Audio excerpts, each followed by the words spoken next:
Good morning, Scapers. Happy Monday. Bro Brandon here. We're going to be digging into the in-game calendar. Then we're going to go over and take a look at this week's patch notes. Kicking off Monday, looks like this week in RuneScape is going to be Diango's Mount. And we'll dig into this a little bit more on the main homepage. Looks like Diango's Mounts is also an in-game event. Treasure Hunter promos, we'll dig into that at the end of the patch notes. But the bulk of the information looks like we are starting with a skill and chill at 2 game time, World 116, and then we're doing another skill and chill at 2300 game time on World 85. We're then going into the first boss mass of the day. It's the Corporal Beast at 1900 game time on World 123. Shifting over to Tuesday, we got Penguin Hide and Seek at 7 game time, World 60. And then this week's boss of the week with the RuneScape Legionary team is going to be on 2230 game time on Tuesday, World 45. Shifting into Wednesday, we have a Gregorovic boss mass at 1200 game time on Wednesday,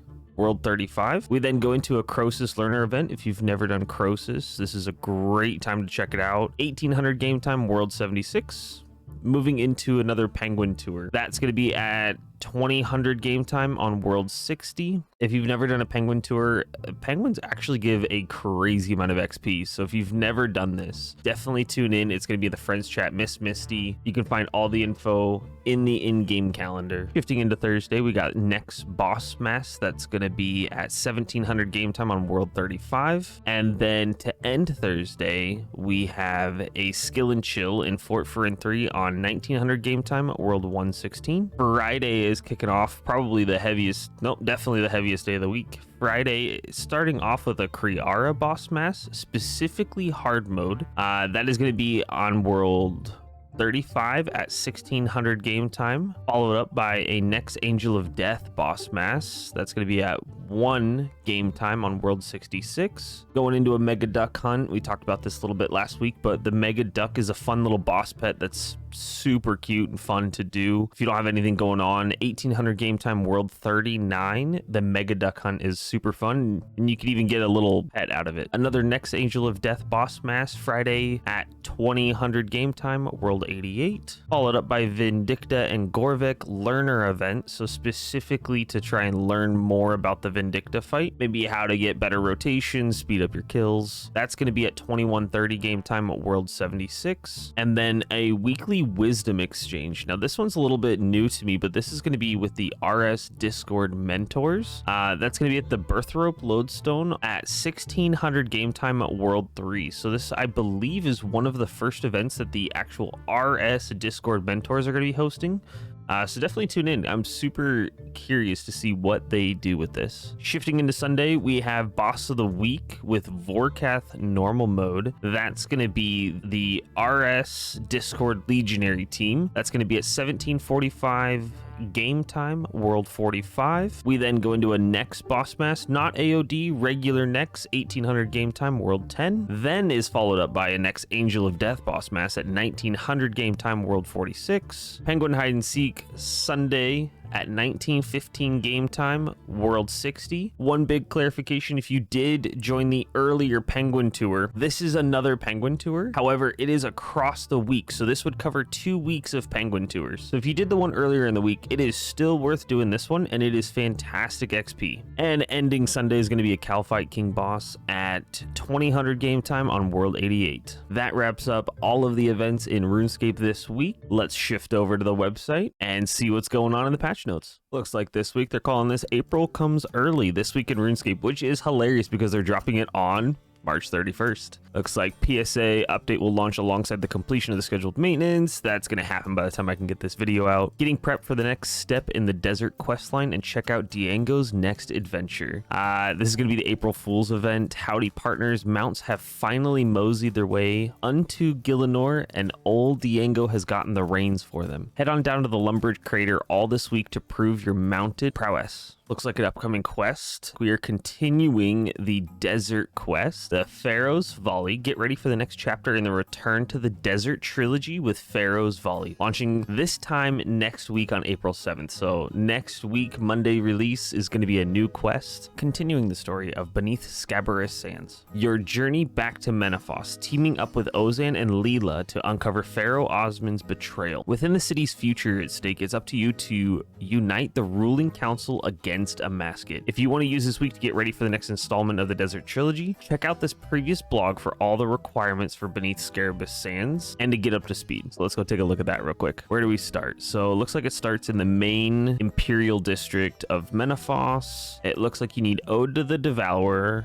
Fight Club, and 87 Slayer. Now that's a decent amount of quests. It looks like they highlight them here. You need to get the Fort Furin 3 line almost completely done, and then almost all of the Necromancy series. So you need to be able to kill Vorkath, partial completion of the Garden of Tranquility. This might sound like a lot, and it is, but there are two larger hurdles you'll need to overcome to be able to complete all those quests: the Menaphos reputation system and various skill level requirements. So it looks like the total list of requirements, I'll kind of just leave it up on screen here and slowly scroll. They don't seem too bad. Like, if you were fully focused on getting these, the worst ones definitely is 86 archaeology. Almost all of these, if you were really focused on it, you could get these within a day or two. The reputation system, it doesn't say how much reputation you need. You might still need to get to rank 9 reputation for this quest. I'll dig into it more next week to understand what exactly that requirement is. But for this week, that's a good ballpark. I would say focus on the skills. If you have not done some of the quests, we could definitely get the quests done. And then the ranking system for Menaphos, you can kind of AFK it away. You can just fish in Menaphos, super easy. But start working on that rank system in Menaphos, because it is going to be relevant for this next quest.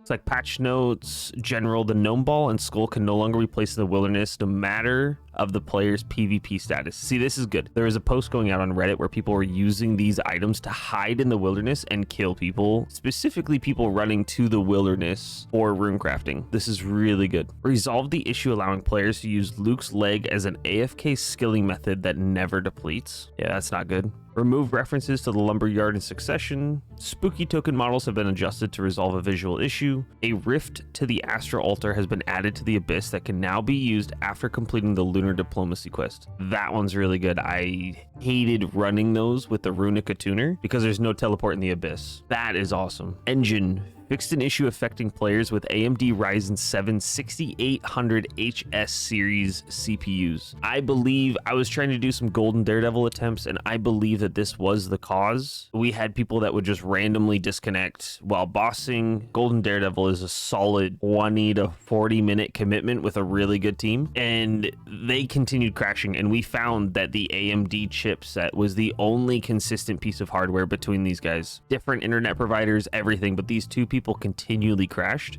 It was because they both had AMD Ryzen 7s. So I really hope that is now fixed for all of them. Fixed an issue that could cause a crash when walking between areas. Fixed an issue where entity highlighting outlines appeared blurry. Fixed an issue where items missing or outline drop shadows in the inventory and other equipment interfaces. Oh, I wonder if that's what makes the bank look better. A couple weeks ago, I thought the bank looked weird.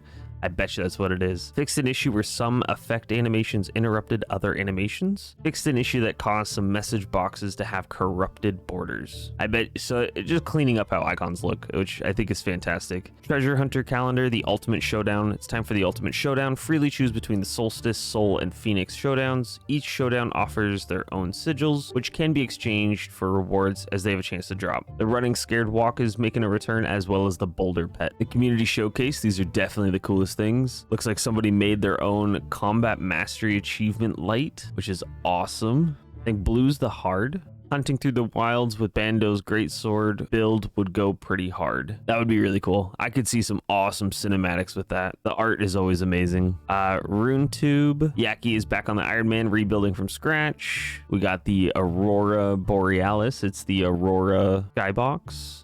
Little sus on the Wizard's Tower. I believe this is Bloodstone Skybox. And then we've gone through the pink skirt events as well. It's all in the in-game calendar we covered earlier. And it looks like this week they're going to be highlighting the Whirlpool D&D. Whirlpool D&D is really good. They primarily captured the Traveling Merchant, and it shows what items are coming from the Traveling Merchant in, I think they cover months ahead. A lot of the items that the Traveling Merchant offers is super useful for comp and trim comp achievements, which is what they're highlighting here. It's very true. Definitely check out the Traveling Merchant. It's super helpful. And then even if you want, you can scout worlds for them and help report it to their Discord, which is always super helpful for everyone. We'll scroll down, make sure to highlight the RuneScape team. And this is a quick one this week, but appreciate everyone tuning in, and we will see you again next week.